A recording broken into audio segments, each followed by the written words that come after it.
shumë e fat që jemi sot në këtë event. Thonë që një rrugë është e lehtë vetëm kur nuk jenë në të. Sot, 3 vjet më parë, më 22 korrik 2016, me ndryshimet kushtetuese filloi një proces i transformimit jo vetëm i sistemit të drejtësisë, por edhe i qasjes dhe thelbit të shtetit të së drejtës.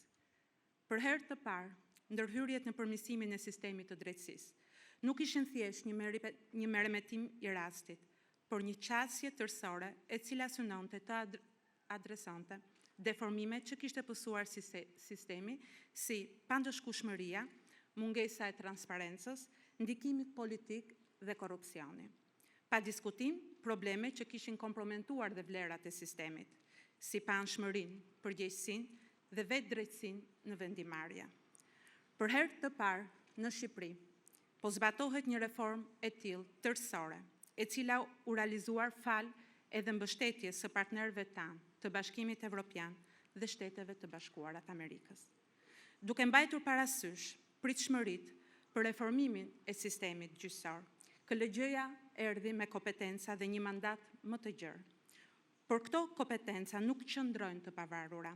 Legjislatori ka parashikuar disa siguri institucionale, të cilat së bashku me vendimarrje të përgjegjshme që kërkohet nga ne si antar të KLGJ-së, duhet të shërbejnë si garanci konstante për të vetë rregulluar sistemin.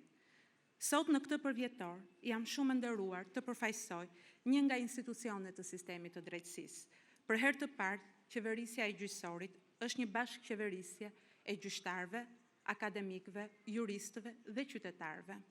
Sot jam nderuar 2 fish, sepse fal këtyre ndryshimeve, unë përfaqësoj dhe atë pjesë të shoqërisë civile, e cila në këto gati 30 vjet ka kontribuar fuqimisht në konceptimin, mbështetjen dhe kërkesën e vazhdueshme për këtë reformë në të mirë të publikut, shoqërisë dhe veçanërisht grupeve në nevojë dhe qytetarëve, shpesh të mënjanuar apo të përjashtuar. Duke u nisur që nga debati që i parapriu ndryshimeve kushtetuese të 3 viteve më parë, si dhe përgjatë rrugtimit në këtë proces reformues, mendoj se ishim të gjithë të vetëdijshëm që kem nisur për një rrugë të gjatë. Sot mund të themi se kemi ecur mjaftueshëm për të mos u kthyer mbrapa. Këshilli i Lartë Gjyqësor, i cili u krijua vetëm 6 muaj më parë, është një nga gurët kilometrik të kësaj reforme. Ai së bashku me Këshillin e Lartë të Prokurorisë dhe me institucione të rëndësishme që do të ngrihen së shpejti, si Inspektoriati i Lartë i Drejtësisë, strukturat e posaçme kundër korrupsionit dhe krimit të organizuar, pa harruar dhe plotësimin e një prioriteteve madhore që është rifunksionalizimi i gjykatës së lartë, do të vullosin rrugën e pakthyeshme për ngritjen e një sistemi gjyqësor të administruar në mënyrë të pavarur nga një trup gjyqësore me integritet, përgjegjshmëri dhe profesionalizëm. Prandaj, sot kemi arsye për të qenë optimist, po aq sa edhe për të qëndruar fort dhe me këmbë në tokë. Është e rëndësishme të reflektojmë me maturi dhe të shohim përpara, po edhe të shohim pas. Ne duhet të shohim pas për të kuptuar se sa kemi ecur përpara, jo vetëm në këto 3 vjet, por në këto thuajse 3 dekada dhe shpresë. Ne shohim pas lehtësisht, mund të kuptojmë se kemi investuar shumë. Kemi investuar shumë, jo vetëm nga vetja, njerëzit tanë, institucionet tona, por edhe nga besimi i publikut dhe nga pritshmëritë e qytetarëve, të cilët kërkojnë akses, transparencë, një drejtësi jo vetëm sipas gërmës së ligjit, por një drejtësi që të shihet dhe të ndihet si e tillë. Një drejtësi në veprim. Ne duhet të shohim përpara për të mos e humbur qartësinë e objektivave që kemi vënë vetes. Kemi nevojë më shumë se kurrë për të kthyer besimin jo vetëm qytetarëve, por edhe njerëzve tanë, magjistratëve dhe administratës gjyqësore. Sot, më shumë se kurrë, kemi nevojë për të kthyer besimin gjyqtarëve dhe profesionistëve të sistemit të drejtësisë. Vetëm pak muaj më parë, qindra të rinj aplikuan pranë shkollës së magjistraturës për pozicionin e gjyqtar, prokuror, këshilltar dhe ndihmës ligjor. Këta të rinj janë shembulli më i mirë i besimit tek reforma në drejtësi. Javën e kaluar, Këshilli i Lartë Gjyqësor emëroi 10 magjistratët e parë. Sot ato do të jenë dëshmitar të një momentit, sot ne do të jemi dëshmitar të një momentit të veçantë në jetën e këtyre të rinjve, asaj të betimit si magjistrat. I falenderoj këta të rinj për besimin tek profesioni i gjyqtarit, i prokurorit dhe tek drejtësia. Uroj që gjatë rrugtimit të tyre profesional të drejtohen gjithnjë dhe kurdoherë nga parimet kushtetuese, legjislacionin në fuqi dhe të respektojnë standardet më të larta profesionale dhe etike. Në fakt dëshiroj ta mbyll fjalimin me një citim të një paragrafi shkëputur nga një libër, E drejta në veprim, i shkruar nga një ish prej gjyqtarëve, që ka qenë model i ndershmërisë, integritetit dhe profesionalizmit, Zotit Bashkim Caka. Dëshiroj të citoj si më poshtë. Në radhët tona ka gjyqtar që janë vërtet të pavarur, të ndershëm e të drejtë. Për këta populli ka shumë respekt. I nderon, i vlerëson. Por ka për fat keq edhe disa gjyqtar që janë të njanshëm, sepse ndikohen nga miqt, nga shokët, apo dhe nga interesat e çastit. Te këta gjyqtar populli nuk ka besim, prandaj nuk kërkon që t'i gjykojnë çështjet e tyre. Kjo kategori gjyqtarësh nuk shquhen si në fushën profesionale, ashtu edhe për sjelljet në aspektin personal. Prandaj, gjej rastin të falenderoj të gjithë ato gjyqtarë me integritet, të cilët po punojnë me përkushtim me gjithë vështirësitë. Në 2016 menduam se do të mbërinim shpejt. Sot, fal këtyre arritjeve, përgjegjësive dhe sfidave, mendojmë se do të arrim larg. Faleminderit.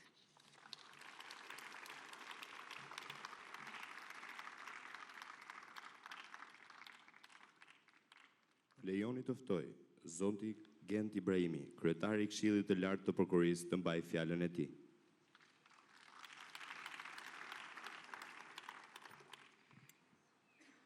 Mirëmbrëma të dashur, të ftuar dhe miq, mirëmbrëma zonja e zëvendës kryetare, zoti zëvendës kryetari i Kuvendit, zonja ministre e Drejtësisë, zonja e zotrinj deputet, zonja e zotrinj ambasador, miq të medias, zonja dhe zotrinj, mirëmbrëma. Mirë se vini në festën tonë. Ndoshta duhet ta nis duke kërkuar ndjesë për në një organizim të vogël, për në një çedim të vogël protokollar, por jemi në shtëpi të re dhe besoj që do na falni edhe për këtë. E çmoj vërtet që erdhët sot dhe që gjetët kohën të na bashkoheni, duke sfiduar dhe vapën që me sa duket është kthyer mes nesh për të qëndruar kësaj radhe, të paktën deri në fund të gushtit. Ma merr mendja që për gjithë ju ka qenë një sfidë e vogël, thjesht gjetja e rrugës për të ardhur sot këtu. Nëse e natyrshme, po të mbahet parasysh se kjo është një adresë e re në adresarin e institucioneve tona. Sidoqoftë mendoj që kjo adresë e re do të bëhet shpejt e njohur për të gjithë. Jam i bindur që kur të vini këtu herën tjetër, do mjaftoj t'i thoni shoferit taksis tek Poli Drejtësisë, lutem, edhe ai s'do ketë me asnjë ndyshje, asnjë pyetje. Dhe kur them këtë se kam fjalën thjesht dhe vetëm për njohjen graduale të vendndodhjes gjeografike të kësaj godine, por çka është më e rëndësishme, e kam fjalën për rëndësinë që ajo do të marrë në jetën shoqërore dhe institucionale të këtij vendi. Për këtë jam më së i bindur. Nuk e fsheh që jam emocionuar që bashkë me kolegët Llagami dhe Sadushi po bëj sot mikpritsin në shtëpinë e re të drejtësisë. Ne bëm çmos që ta organizonim këtë ceremoni pikërisht sot, në ditën e përvjetorit të amendamenteve kushtetuese, atyre amendamenteve që çelën siparin e reformës në drejtësi. Deshëm që pikërisht sot t'ju tregojmë shtëpinë tonë të re, si dhe të ndaj me ju emocionin e betimit të magjistratëve të rinj. Janë dy momente me ngarkesë të lartë simbolike, pozitive, që vinë pas një kohe të gjatë kur lajmet nga sistemi i drejtësisë për fat keq i ngjajnë një buletini lufte. Një buletini me vetting, me vonesa, me reminiscenca nga e kaluara që ende i ngatrohen për këmbë institucioneve të reja. Sot duam t'ju tregojmë bashkëqytetarëve tanë që ajo reformë që është bërë pjesë e jetës dhe fjalorit tyre për më se 3 vite tani, po jep rezultatet e para. Ne duam që linjat e drejta dhe të hishme të kësaj godine, dhe shoh dhe arkitektin atje në fund, cilin e përshëndes, duam që transparenca dhe aksesi që e karakterizojnë atë nga ana arkitektonike të simbolizojnë mënyrën se si do të administrohet sistemi i drejtësisë në këtë vend në të ardhmen. Do kisha dashur të kisha kohën e nevojshme që të ndaja me ju në detaj mënyrën se si ne I bëjmë punët tona në këshill. Se si kjo mënyrë pune ndryshon si nata me ditën, me mënyrën se si janë bërë të njëjtat punë në të shkuarën e afërt. Për fat keq nuk kam kaq kohë, as unë dhe as ju. Por sidoqoftë besoj që jeni në një mendje me mua nëse them se shembujt e parë të kësaj mënyre të re të bërit të gjërave tashmë kanë ndodhur, tashmë janë vërtetuar. Dhe këtu e kam fjalën sidomos për procesin e ngritjes së prokurorisë së posaçme. Opinioni publik për muaj me radhë tashmë ka ndjekur me interes legjitim procesin e përzgjedhjes së prokurorëve të prokurorisë së posaçme. Vetë ne antarët e Këshillit shijuam dhe e përsëris shijuam një proces shembullor I cili nisi nga parimet dhe rregullat e përgjithshme për të zbritur pastaj natyrshëm tek emrat e prokurorëve të përzgjedhur për të shërbyer në prokurorinë e posaçme. Kandidatë që vlerësohen përkundrejt kritereve të dakordsuara dhe të bëra publike paraprakisht. Procedura vlerësimi e pikëzimi të dakordsuara e të bëra publike paraprakisht. Ky është në thelb procesi që sapo lam pas. Askush në këtë proces nuk mund pretendojë se tërheq fijet e padukshme të interesave dhe të përkatësive të ngushta shoqërore e politike. Askush nuk mund të paracaktoj rezultatet, përsa ko procedurat dhe kriteret veprojnë një lloj mbi të gjithë. Koha kur vendimet e kësaj natyre merreshin dhe procedurat kryeshin thjesht dhe vetëm për t'i legjitimuar ato, ka mbaruar. Formula e ndërtimit dhe funksionimit të Këshillit. Procedurat ekzigjente që na imponon ligji dhe vetë aktet tona në ligjore për përzgjedhjen e kandidatëve, vlerësimin, pikëzimin dhe renditjen e tyre. Prania e kudo ndodhur e partnerëve tanë ndërkombëtar në këtë proces përbën garancinë më të madhe dhe më të plotë që dafat gjatë për integritetin e këtij procesi dhe në llogaritë fundit për suksesin e prokurorisë posaçme. Të gjithë të barabartë në start, secili në vendin e vet në finish. Kjo ka qenë motoja e këtij procesi që sapo mbyllëm. Do desha të theksoj se ne jemi si Këshill, jemi vërtet të prekur nga pritja që opinioni publik dhe media në përgjithësi I kanë bërë listës tonë me kandidatët për prokuror në prokurorinë e posaçme. Pavarësisht klimës së mosbesimit të fortë që ka shoqëruar reformën drejtësi, siç e dini ju të gjithë, edhe procesin e zbatimit të saj. Kjo pritje pozitive na motivon për të qëndruar këtyre standardeve të larta dhe për të çuar ato më tej në të ardhmen. Së shpejti, siç e dini, Këshilli do të vijojë me zbatimin e një detyre tjetër të rëndësishme, për zgjedhjen e kandidatëve për pozicionin e prokurorit përgjithshëm të Republikës. Ne mezi presim të vendosim një tjetër standard të lartë në këtë proces, të gjithë barabartë në start, secili në vendin e vet në finish. Kjo do të jetë motoja që do të karakterizojë edhe këtë tjetër proces të rëndësishëm. Tani më lejoni disa fjalë fare shkurt natyrisht për magjistratët e rinj që nisin sot rrugëtimin sfidues në sistemin e drejtësisë. Këta magjistratë që do të betohen sot me dorën mbi kushtetut janë krejt të ndryshëm nga pararencit e tyre ndër vite. Po pse mund të pyes dikush me drejt, pse janë të ndryshëm ata? Nuk janë edhe ata produkte të po asaj shkolle, të po atij programi formues, si magjistratët e tjerë ndër vite? Kjo është e vërtet, padyshim.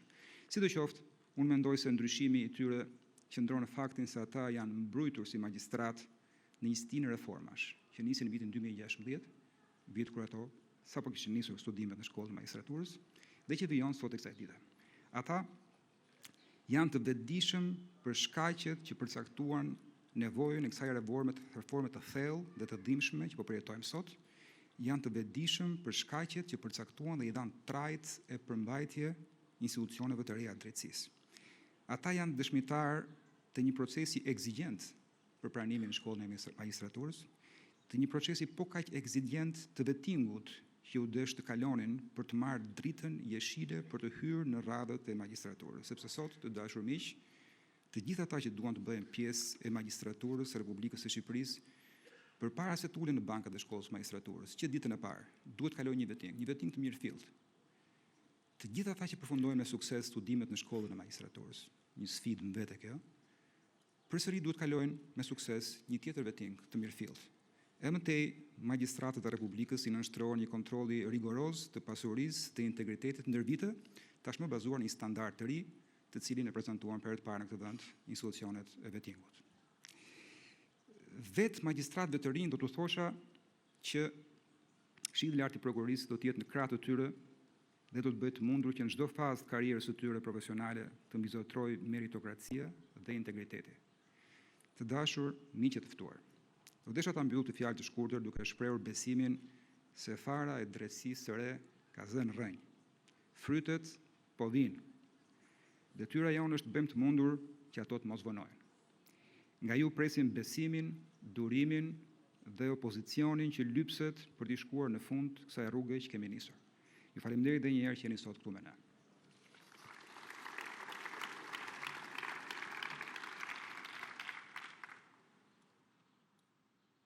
Më lejoni të ftoj zotin Sokol Sadushi, drejtori i shkollës së magjistraturës, të mbaj fjalën e tij.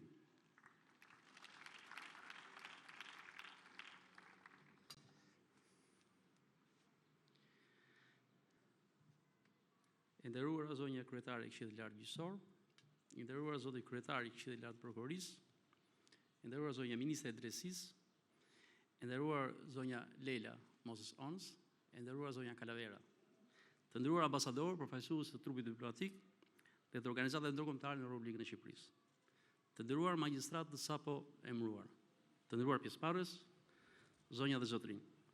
Sot, 3 vjet pas miratimit të amendamenteve kushtetuese që ngritën si parë në reformimit të thellë të sistemit të drejtësisë, Shkolla e Magjistraturës e vlerësua si një ndër institucionet e besueshme të sistemit me një rol përcaktues në edukimin ligjor të magjistratëve të rinj dhe të atyre në detyrë, gjendet e pozicionuar krahas 4 organeve qeverisëse. Një privilegj, një krenari, një vlerësim, por edhe një përgjegjësi shumë e madhe për një shkollë që arrin të barazohet me institucionet e tjera të parashikuara në kushtetutë. Një reformë kaq frojnësore për sistemin e drejtësisë nuk mund të mos orientojë edhe nga zgjerimi i përgjegjësive të shkollës së magjistraturës në konsolidimin e sistemit të rekrutimit të jo vetëm të kandidatëve për gjyqtar dhe prokuror, por edhe të kandidatëve për këshilltar dhe ndihmës ligjor, avokat shteti dhe kancelar, si dhe në rritjen e cilësisë në trajnimin e vazhdueshëm të magjistratëve në detyrë.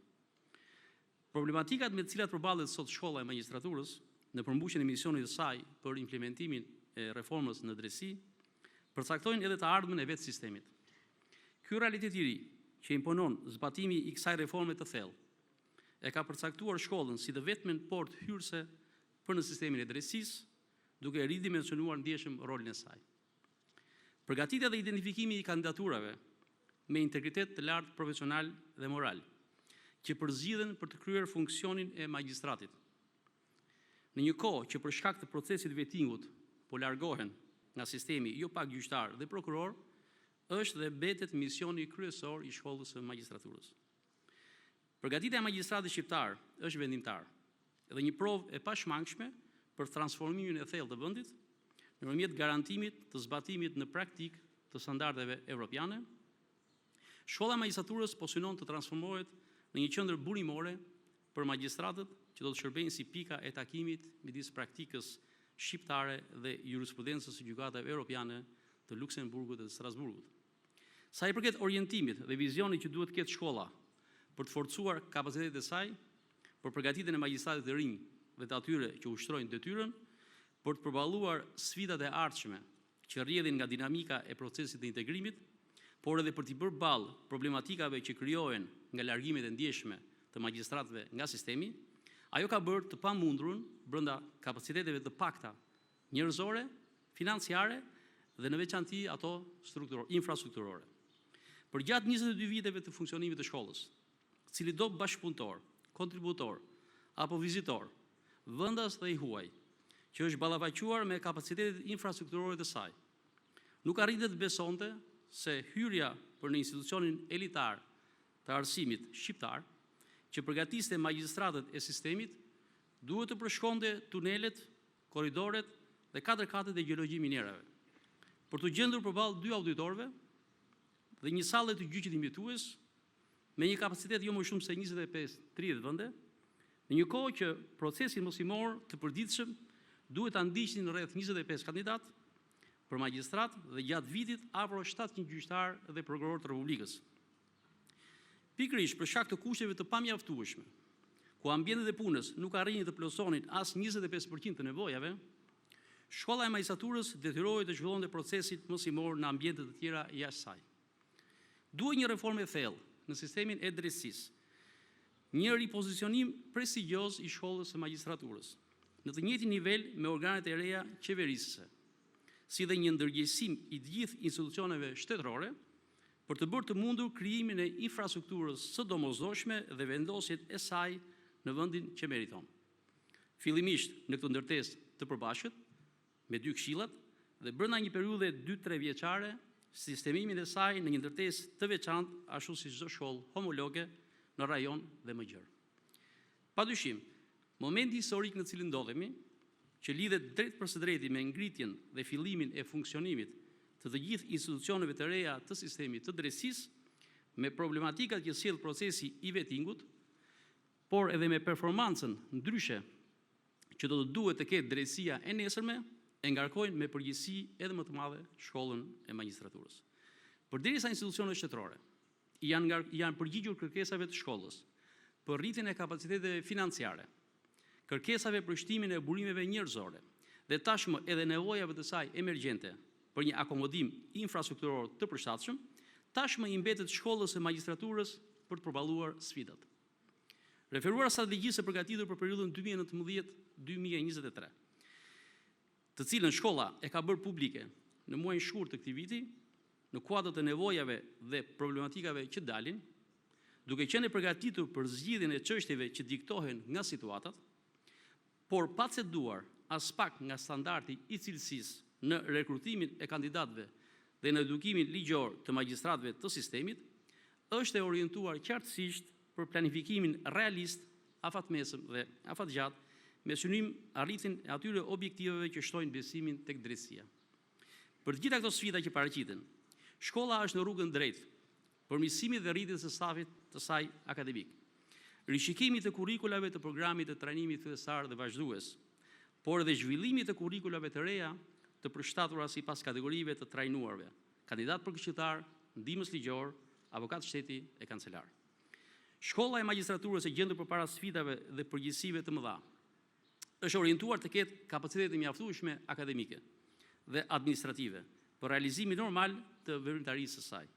Sidoqoftë, rritja e kapaciteteve të stafit akademik kërkon përgatitjen e kurrikulave të trajnimit për lektorët dhe trajnerët e shkollës në bashkëpunim me ekspertët ndërkombëtar, trajnime të trajnerëve dhe lektorëve të shkollës, si dhe trajnim të stafit të shkollës për të përgjigjur nevojave për përgjegjësi të reja të trajnimit.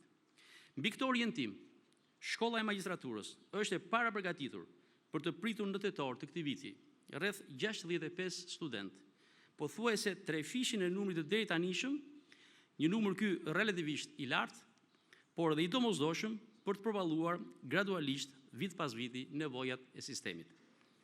Me një numër të konsiderueshëm kandidatësh, do të duhet të përballet shkolla edhe gjatë viteve që vijon procesi i vettingut, derisa të arrihet funksionimi në normalitet.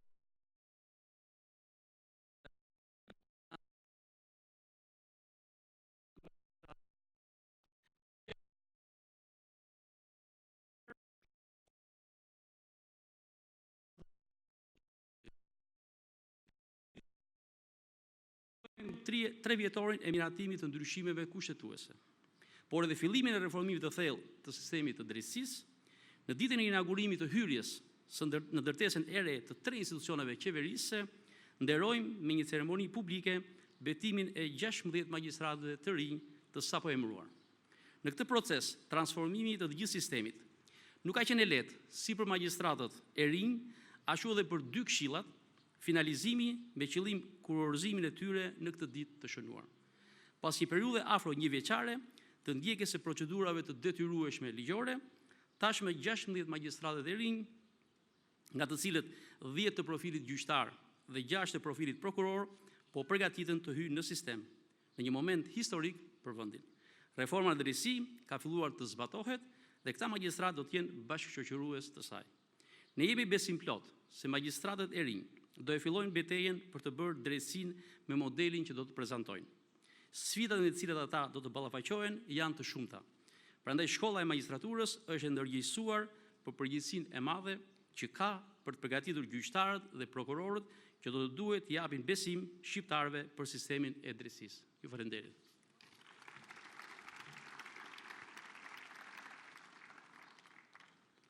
Më lejoni të ftoj zonjën Etilda Gjonaj, ministra e Drejtësisë, të mbajë fjalën e saj.